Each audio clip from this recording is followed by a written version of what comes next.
Bonjour à tous, on se retrouve pour une nouvelle vidéo aujourd'hui. Ça fait très longtemps qu'on n'a pas fait le traditionnel JT Foot, JTOM. On va en parler un petit peu, très peu d'infos dans le JT Foot. Il y a bien sûr les trophées NAFP, mais je vais pas vous en parler dans le JT parce que je vous ai déjà fait une très grosse vidéo. Donc on va juste parler de quelques petites infos du JT Foot et on va plus parler du JTOM parce qu'il y a des choses à dire. Premier point, c'est Jude Bellingham qui a été élu meilleur joueur de Bundesliga cette saison. Comme vous le savez, il y a quelques jours, ce week-end, la Bundesliga s'est conclue. La saison de Bundesliga allemande est terminée. Ça s'est terminé par un sacre du Bayern Munich au profit du Borussia Dortmund. Et donc ensuite, quelques jours après, une petite semaine après, il y a encore des trophées qui doivent être désignés pour les joueurs, pour les meilleurs passeurs, pour les meilleurs joueurs, comme en France. En France, il y a eu les meilleurs attaquants, les meilleurs gardiens, les meilleurs entraîneurs. Là, c'est pareil. Mais la seule info que j'ai pour l'instant, c'est que le trophée de meilleur joueur de Bundesliga pour la saison 2022-2023 a été désigné au milieu de terrain au ex-milieu de terrain du Borussia Dortmund qui va rejoindre le Real Madrid la saison prochaine, c'est Jude Bellingham qui a été élu meilleur joueur de Bundesliga cette saison.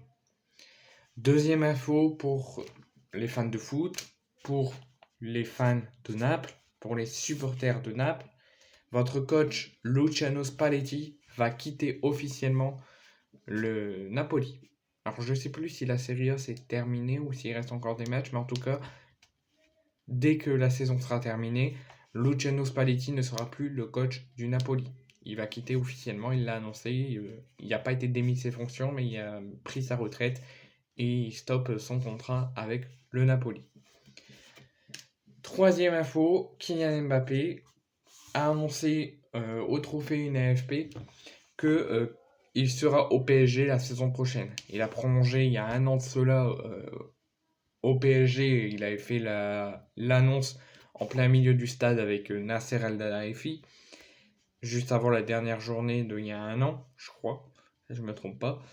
Donc il lui reste un an de contrat, donc le journaliste de Prime Video, Thibault Leroll, lui a demandé est-ce qu'il compte encore prolonger, est-ce qu'il compte finir son année de contrat et après on parlera de son avenir. Est-ce que il nous a clairement dit qu'il lui reste un an de contrat au Paris Saint-Germain suite à sa prolongation, comme je vous l'ai dit il y a un an, et il nous a annoncé qu'il sera au Paris Saint-Germain la saison prochaine. Donc toutes les rumeurs qu'il envoie en fin de saison pour la saison prochaine au Real Madrid, son rêve depuis tout petit, ou dans un autre club, c'est faux. Il lui reste un an de contrat et il va aller jusqu'au bout avec le Paris Saint-Germain, mais ça pourra être discuté en 2024.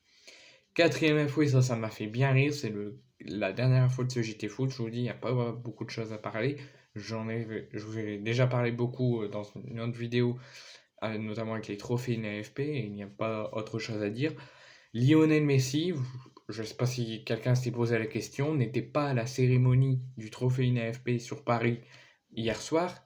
Donc, comme pour ceux qui ne le savent pas, hier soir a eu lieu les trophées UNAFP pour la saison 2022-2023 qui désignait les trophées du meilleur joueur de Ligue 1, du meilleur joueur de Ligue 2, du plus beau but, du meilleur gardien, du meilleur entraîneur. Mais il y a eu plein de trophées comme ça qui ont été désignés hier avec les équipes types, tout ça. Lionel Messi n'était pas présent. On n'était pas présent à la cérémonie, malgré qu'il faisait partie des nominés comme Kylian Mbappé et qui a été nominé dans l'équipe type de la Ligue 1. Donc il aurait pu recevoir un trophée. Et on connaît la raison officiellement. Il a boycotté cette cérémonie, malgré qu'il faisait partie des nominés et qui a reçu un trophée de participer dans l'équipe type. Il a boycotté la cérémonie UNAFP avec le Paris Saint-Germain. Il n'a pas suivi Kylian Mbappé ni Achraf Hakimi. Les deux étaient là, mais pas Messi. Et la raison pour laquelle il aurait choisi de boycotter cette cérémonie, c'est qu'il a décidé d'aller sur Barcelone. Et en ce moment, je remarque qu'il va beaucoup à Barcelone. Donc, va-t-on en fin de saison, en approche de la saison prochaine, avoir une annonce comme quoi il fait son retour à Barcelone? On verra bien, mais en ce moment, il y est beaucoup. Il nous a annoncé qu'il a boycotté la cérémonie pour aller à un concert de Coldplay à Barcelone. Et vous osez dire que les joueurs du Paris Saint-Germain sont concentrés, sont des talents, sont des stars. Et eux, ils font quoi? Il y a une cérémonie, il y a un trophée à avoir, c'est la récompense de leur saison. Et ils font quoi? Ils préfèrent aller boycotter la cérémonie et aller à un concert. Mais bon. Et cinquième info, je viens de faire une vidéo juste avant, c'est le cas Sergio Rico. Comme vous le savez, Sergio Rico est dans un état critique, voire dans un état grave. Il aurait été victime, comme je vous l'ai dit dans la vidéo précédente, d'une sérieuse chute à cheval. On ne sait pas s'il est rentré en collision, s'il est tombé sur la tête, il y a plein d'hypothèses qui tombent. Mais l'hypothèse plus sérieuse, c'est que la chose qui le tenait avec le cheval s'est détachée en collision avec l'autre cheval et il serait tombé sur la tête. Il aurait reçu aussi un coup de pied, enfin un coup de leur pied au cheval. Et il aurait été victime sur le coup d'une hémorragie cérébrale. Il aurait été transporté en hélicoptère sous assistance respiratoire, toujours sous assistance respiratoire à l'heure actuelle, à l'hôpital le plus proche à Séville, parce qu'il se trouvait en Espagne pendant les jours de repos autorisés par le Paris Saint-Germain. Et à l'heure où je vous parle, il n'a normalement plus l'hémorragie cérébrale. Je ne vais pas aller plus loin, mais il devrait plus souffrir d'hémorragie cérébrale. C'est la bonne nouvelle, mais il devrait toujours être victime d'un traumatisme crânien. En tout cas, je lui envoie un bon courage, un bon rétablissement. J'envoie toute ma pensée à lui, malgré qu'on a une rivalité Paris-Marseille.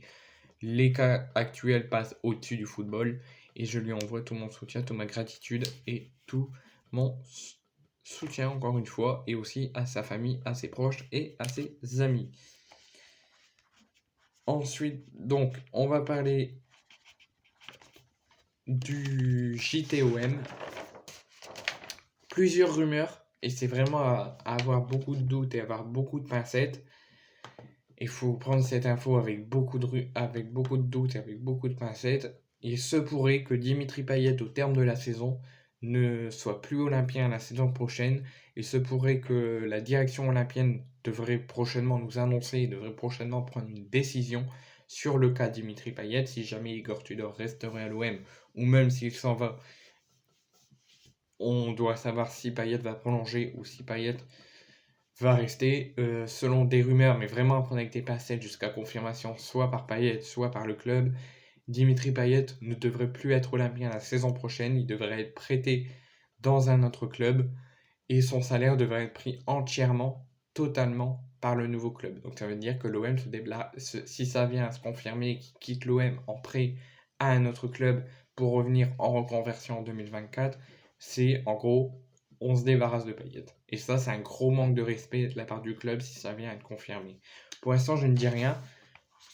Je vous annonce juste ça, qu'il y a des rumeurs qui tournent. Mais si ça vient à être confirmé par le nouveau club de Payet ou par lui-même ou par l'OM, ça serait vraiment un gros manque de respect de l'envoyer en mode colissimo, en colis, à un nouveau club, de prendre lui et son salaire dans un carton et de l'envoyer, de plus s'en occuper et de le dégager. Et ça, ce serait un gros manque de respect. Donc j'espère que ça sera démenti, qu'il va être toujours à l'OM la saison prochaine. Et je l'espère vraiment parce que sinon, ça serait scandaleux. Deuxième info, donc vous le savez en ce moment, il y a beaucoup de rumeurs qui tournent sur l'avenir d'Igor Tudor à la tête de l'Olympique de Marseille. On ne sait pas si le fait que l'OM n'accrochera pas la deuxième place et passera par les tours préliminaires et les barrages de Ligue des Champions, qu'il n'y a aucun trophée remporté cette saison, que l'OM fait une saison blanche, du coup qu'il n'y a aucun objectif que l'OM a fixé en début de saison atteint, parce que les deux objectifs que Pablo Moria et la direction ont fixés en début de saison, c'était finir deuxième et se qualifier directement pour la Ligue des Champions pour la saison qui suit, et aussi remporter une coupe cette saison. À l'heure actuelle, même si on le s'impose à Ajaccio lors du dernier match, même si Lens fait un faux pas lors du dernier match, on sera assuré de finir troisième et non pas deuxième. Donc, il n'y aura aucun objectif d'atteint, il n'y aura pas de deuxième place, il y aura la troisième place, mais il n'y aura pas de trophée remporté. Donc tout le monde se pose la question, est-ce que la direction va prendre une grande décision et va virer Igor Tudor pour prendre un nouveau coach? Est-ce que l'OM va quand même faire confiance à Igor Tudor va lui laisser une seconde chance et va lui donner une offre de prolongation et de le prolonger. C'est ce qui tourne en ce moment. L'OM voudrait impérativement le conserver malgré les circonstances actuelles, voudrait lui faire confiance une deuxième fois, mais ils nous disent clairement que même si eux veulent le conserver, il se fixera au choix d'Igor Tudor. Si Igor Tudor veut quitter l'OM, bah, il quittera l'OM. S'il veut rester à l'OM, bah, il restera à l'OM. La direction se fixe que à la décision du coach croate. Donc, les rumeurs que je vous dis, il y a une rumeur en ce moment qui tourne, principalement depuis en début d'après-midi, comme quoi l'OM aurait déjà entamé une réunion avec Igor Tudor et lui aurait déjà proposé une prolongation et qu'il n'aurait toujours pas répondu à cette offre et que son avenir devait être décidé la semaine prochaine, donc cette semaine. Et au moment où ça a été dit, même pas un beau quart d'heure, une bonne demi-heure plus tard, ça a été démenti. Donc à l'heure actuelle, il n'y a toujours pas eu de rencontre entre le président Longoria, la direction de l'OM et l'entourage de Tudor et lui-même. Il n'y a toujours pas eu de réunion. Une réunion aura bien lieu cette semaine, voire même la semaine prochaine, donc très prochainement. Ils attendent sûrement la fin de saison pour faire le bilan. Donc il n'y a toutes les rumeurs qui disent qu'il y a déjà une réunion, que l'OM a déjà offert une prolongation à Tudor et que Tudor n'a toujours pas répondu, c'est faux. Il n'y a pas eu de réunion encore, ça devrait avoir lieu cette semaine ou la semaine prochaine, très rapidement. Mais en tout cas, l'avenir d'Igor Tudor va être sérieusement au cœur de la réunion qui devrait avoir lieu très prochainement. Si je devrais donner mon avis, si on doit virer Tudor ou pas, je ne le donnerai pas, mais ma préférence serait qu'on le vire et qu'on prend un nouveau coach parce qu'il y a trop eu de problèmes avec lui. Mais lui aussi, selon ce qui tourne comme rumeur, à confirmer par le club et par Tudor, il voudrait quitter l'OM suite aux mauvaises relations avec les joueurs et avec toutes les frictions qu'il y a eu cette saison. Mais ça reste à confirmer. Avant-dernière info, 2 jours de repos ont été accordés par Igor Tudor après la défaite à domicile contre Brest. Donc, l'OM devrait reprendre normalement demain. Désolé, c'est parce que je suis en train de noter une nouvelle info. Devrait reprendre l'entraînement demain à la commanderie. Donc, sont attendus tous à la commanderie demain pour préparer le dernier match contre Ajaccio pour finir entre guillemets sur une bonne note cette saison. Donc, l'info que je viens de noter, c'est pourquoi les joueurs ne sont pas assez concentrés. Là, ils ont perdu la 2e place. Vous allez me dire, bah, c'est tout, il n'y a plus rien à jouer. Ils ont le droit de prendre leurs vacances, ils ont le droit de faire ce qu'ils veulent et de souffler un petit peu sur leur saison. Il y a Kolasinac et Cengiz Under. Au lendemain de la défaite contre Brest, ils n'ont même pas essayé de travailler ce qui n'a pas été, de demander à Tudor de le retravailler avec lui ce qui n'a pas été. Ils n'ont rien fait. Ils ont été juste comme ça le lendemain de défaite. Allez hop, on oublie la défaite, on ne sera pas deuxième de toute façon. Donc on va à Monaco, au GP Explorer de Monaco. Moi je suis désolé. Tu perds la 2e place, tu perds un objectif, tu perds le fait de ne pas remporter de trophée cette saison. Tu ne remplis pas les objectifs et tu viens de perdre. Tu prends au minimum un jour de repos pour te reposer et te remettre au travail. Et tu demandes au coach de reprendre tout de suite pour retravailler. Tu vas pas aller au GP Explorer de Monaco, même si la saison est déjà quasiment clôturée. Mais bon, donc les joueurs devraient reprendre si tout va bien demain. Dernière info que je voulais vous donner, nouvelle info plutôt, c'est Alexis Sanchez, et là c'est totalement mérité, et ça m'a rendu furieux qu'il n'a pas fait partie des trophées INFP du meilleur joueur de Ligue 1, avec Openda, avec Fofana, avec Messi, avec David et avec Mbappé. Je ne suis pas sûr qu'il l'aurait remporté, mais je pensais personnellement qu'il aurait pu y faire partie des nominés pour le meilleur joueur de Ligue 1 cette saison, ou au minimum faire partie de l'équipe type. Mais bon, ça a été choisi, donc c'est tout.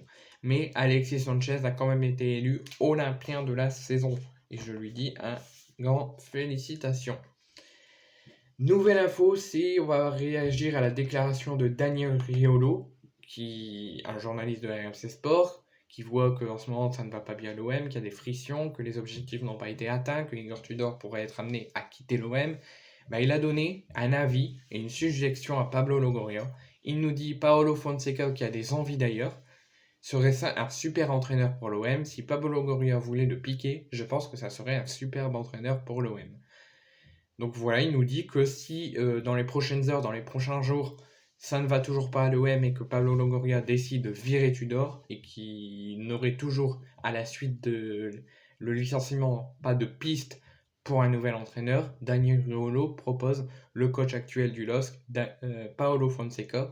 Personnellement, je pense pas que Paolo Fonseca va quitter Lille, sauf surprise. Et ça, pour moi, ça pourrait être, oui, un bon entraîneur pour l'OM. Après, il y a aussi notre rumeur, André Villas-Boas, un possible retour à l'OM. On verra bien, affaire à suivre sur l'avenir d'Igor Tudor et sur le potentiel futur coach de l'OM.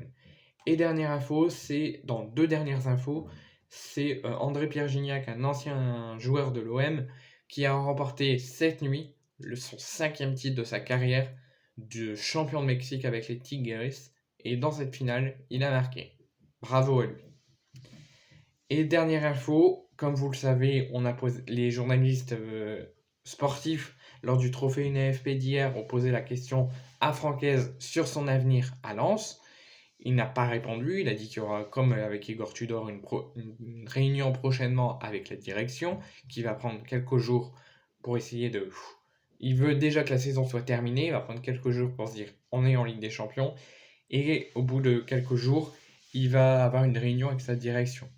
Mais au cas où qu'il y aurait une grosse bombe et que Francaise ne serait plus le coach de Lens la saison prochaine, et que l'OM, qui est actuellement en train de réfléchir s'ils vendent Tudor et qui prendre pour remplacer Tudor, il suivrait attentivement la piste Francaise.